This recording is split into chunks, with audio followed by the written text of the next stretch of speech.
नमस्कार दोस्तों। आज के इस वीडियो में मैं आपको चक्रवृद्धि ब्याज यानी कंपाउंड इंटरेस्ट के महत्वपूर्ण क्वेश्चन सोल्व कराऊंगा। देखो क्वेश्चन किस प्रकार का रहेगा। वार्षिक रूप से संयोजित चक्रवृद्धि ब्याज की दर से कोई धनराशि 4 वर्ष में दुगनी हो जाती है, उसी दर से वह स्वयं की 8 गुनी कितने समय में हो जाएगी। इस टाइप के क्वेश्चन रहेंगे। ये टाइप इम्पोर्टेंट टाइप है और हर एग्जाम में आता है। देखो कैसे सोल्व करेंगे। सोल्व करने से पहले कुछ चीज़ें आपको पता होनी चाहिए। जैसे 2 की पावर 1 कितना होता है, 2 होता है। 2 की पावर 2 कितना होता है, 4। 2 की पावर 3 कितना होता है, 8। 2 की पावर 4 16। 2 की पावर 5 32। 2 की पावर 6 64। नहीं पता तो आज से ध्यान रख लेना, ऐसा होता है। 3 की पावर 1 3 ही होता है। 3 की पावर 2 9 होता है और 3 की पावर 3 27 और 3 की पावर 4 81। इतना आपको पता होना चाहिए। क्वेश्चन पे आ जाओ। वार्षिक रूप में संयोजित चक्रवृद्धि ब्याज की किसी दर से कोई धनराशि 4 वर्ष में दुगनी हो जाती है, उसी दर से वह स्वयं की 8 गुनी कितने समय में होगी, ये आपसे पूछा है। 4 वर्ष में दुगनी हो जाती है तो 8 गुनी कितने समय में होगी। ये ध्यान रखना, साधारण ब्याज का क्वेश्चन नहीं है आप डायरेक्ट बता दो, वैसे नहीं होगा। सोल्व करने का तरीका देखो। 4 वर्ष में दुगनी होगी, 4 वर्ष में क्या हो रही है, दुगनी हो रही है। अब जो गुना हो रहा है ना, दुगनी तिगुनी 5 गुनी, उसको अपन घात में लिखेंगे। उसको हम घात में लिखेंगे कैसे। दुगनी को क्या लिख सकते हो, दुगुनी को 2 की पावर 1 क्या होगा, 2 ही होगा। इसको इस तरीके से घात में लिखना है, मैंने इसको ऐसे लिख दिया 2 की पावर 1। तो उसी दर से वह स्वयं की 8 गुनी कितने समय में हो जाएगी, कितने समय में हो जाएगी 8 गुनी, पता ही नहीं कितने समय, मान लो टी वर्ष में वह 8 गुनी हो जाती है। अब 8 गुनी है, 8 गुनी को आप क्या लिखोगे, 8 गुनी को मैं लिखूंगा 2 की पावर 3। ध्यान रखना, 8 को आप क्या लिख सकते हो, 2 की पावर 3। अब ध्यान देना, यहाँ पे जो आधार आया है यहाँ पे 2 है, यहाँ पे भी आधार कितना है, 2 है। देखो बेस इनका है, यहाँ पे 2 आया है, यहाँ पे भी 2 आया है, ये इक्वल होना जरूरी है। ये यहाँ पे भी 2 होगा तो यहाँ पे भी 2 होगा।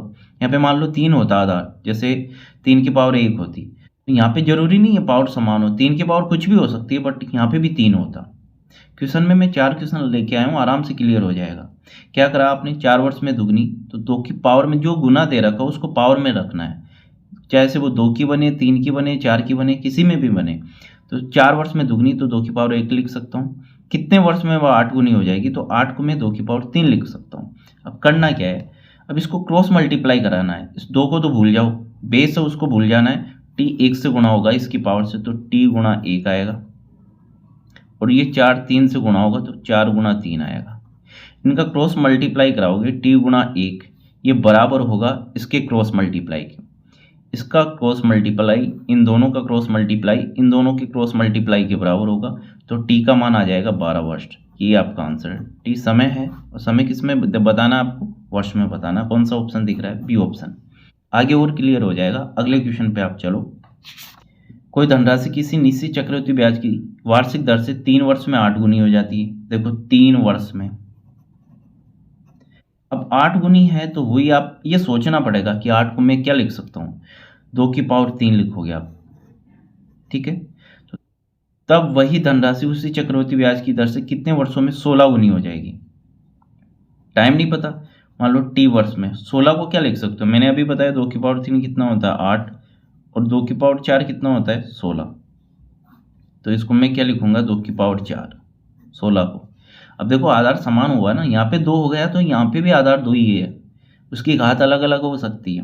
अब करना क्या है, इन दोनों का क्रॉस मल्टीप्लाई, इसकी घात का और वर्ष का बराबर होगा टी गुणा 3 का क्रॉस मल्टीप्लाई बराबर होगा इसके और इसके क्रॉस मल्टीप्लाई के। बेस को छोड़ देना, आपको घात को लेना है। तो 3 गुणा 4 के, 3 से 3 कट गया, टी का मान कितना आ गया 4 वर्ष। ये आपका आंसर है। बहुत ही बढ़िया कॉन्सेप्ट है, आपको आराम से समझ में आ जाएगा। बी ऑप्शन आपका आंसर होगा। कोई धन चक्रवृद्धि ब्याज की एक निश्चित दर से 4 वर्ष में दुगना हो जाता है, इसी दर से ये 16 वर्ष में कितना गुना होगा। अब आपसे क्या पूछा, कितना गुना होगा, पहले वर्ष पूछ रहा था, इस बार उल्टा पूछा है, तो कोई दिक्कत नहीं है। 4 वर्ष में कितना हो जाता है, 4 वर्ष में कितना हो रहा है दुगना, तो 2 की पावर 1 लिख सकता हूं मैं, ठीक है। इसी दर से 16 वर्ष में, 16 वर्ष में ये कितना होगा, ये वैल्यू आपको बतानी है। तो आपको पता है यहाँ पे आधार 2 आया है तो यहाँ पे भी 2 आना है, फिक्स है। अब 2 की घात कुछ भी हो सकती है, जैसे मान लो ये 4 वर्ष में दुगना हो रहा है, मैं इसको 2 की पावर 1 लिखूंगा। ये 16 वर्ष में कितना गुना होगा, तो यहाँ पे घात आधार 2 आया है ना, तो यहाँ पे भी आधार 2 आएगा, उसकी घात अलग हो सकती है, तो मैं आधार तो 2 ही लूँगा, उसकी घात पता नहीं मेरे को, मैं n मान लेता हूँ। वही सेम प्रोसेस है, इन दोनों का क्रॉस मल्टीप्लाई 4 गुना n का क्रॉस मल्टीप्लाई बराबर होगा 16 गुना 1 के क्रॉस मल्टीप्लाई। n का मैं मान निकालूंगा, 4 का भाग में 16 में दूंगा तो 4 बार जाएगा, n का मान कितना आ जाएगा 4। तो ऐसा नहीं आपका 4 आंसर हो गया, 4 आंसर नहीं होगा, इसमें कंप्लीट रखो ये वैल्यू, आपका आंसर होगा 2 की पावर 4। क्या आंसर होगा आपका 16। 16 गुना वो हो जाएगा 16 वर्ष में। देखो मैं दोबारा बताता हूँ क्या करना है। 4 वर्ष में दुगुना हो रहा था 2 की पावर 1, 16 वर्ष में कितना गुना होगा, यहाँ पे आधार 2 आ गया, तो यहाँ पे भी आधार आपका फिक्स है 2 ही आएगा। अब इसकी घात अलग हो सकती है, यहाँ पे 1 आई तो यहाँ पे हो सकता है 2 हो, 3 हो, 5 हो, तो मैं n मान लेता हूँ इसकी घात। पहले घात का मान निकाल लेते हैं, पावर का मान निकाल लेते हैं, n का मान 4 आया, बट कंप्लीट आंसर तो आपका ये होगा ना कि 2 की पावर 4। क्या आंसर होगा 16 गुना। इक्वेशन और लेते हैं।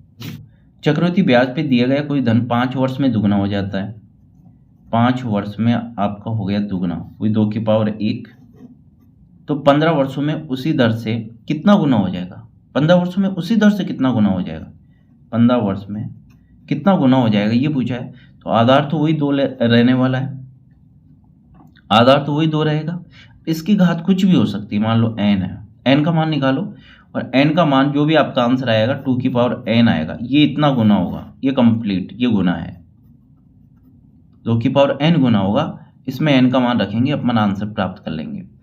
तो देखो n का मान निकालो, 5 गुना n गुना 15 गुना 1 होगा, इन दोनों का क्रॉस मल्टीप्लाई, इन दोनों की क्रॉस मल्टीप्लाई के बराबर होगा, 5 का भाग में 15 में दूंगा तो 3 बार, तो n बराबर कितना हो जाएगा 3। तो ऐसे नहीं 3 गुना आपका आंसर आ गया ना, इस पे वैल्यू रखो 2 की पावर 3, क्या आंसर आएगा 8 गुना।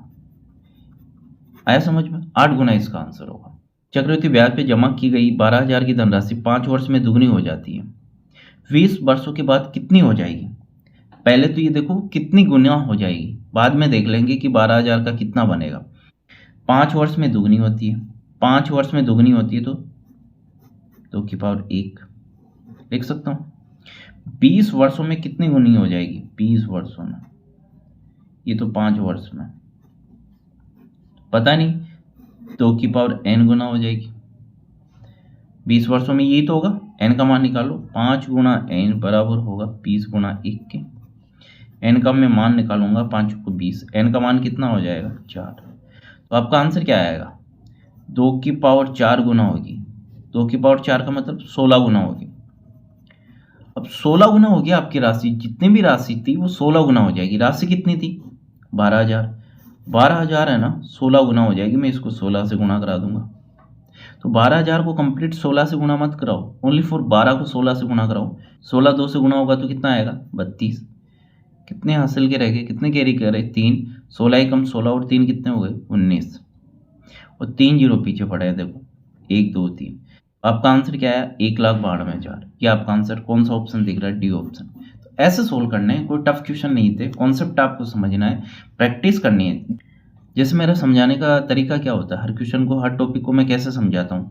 जैसे मैंने एक क्वेश्चन लिया, आपको क्वेश्चन समझाना, कोई टॉपिक समझाना है, एक क्वेश्चन लिया, आपको बिल्कुल भी समझ में नहीं आया, दूसरा सेम क्वेश्चन लेके आ गया, आपको 10% समझ में आएगा, फिर भी नहीं समझ में आया कि 10% ही आया, तीसरा क्वेश्चन ले आओ, चौथा क्वेश्चन ले आओ, सेम क्वेश्चन 3-4 सेम पैटर्न के 3-4 क्वेश्चन आप सोल्व कर लोगे, 100% आपको समझ में आ जाए।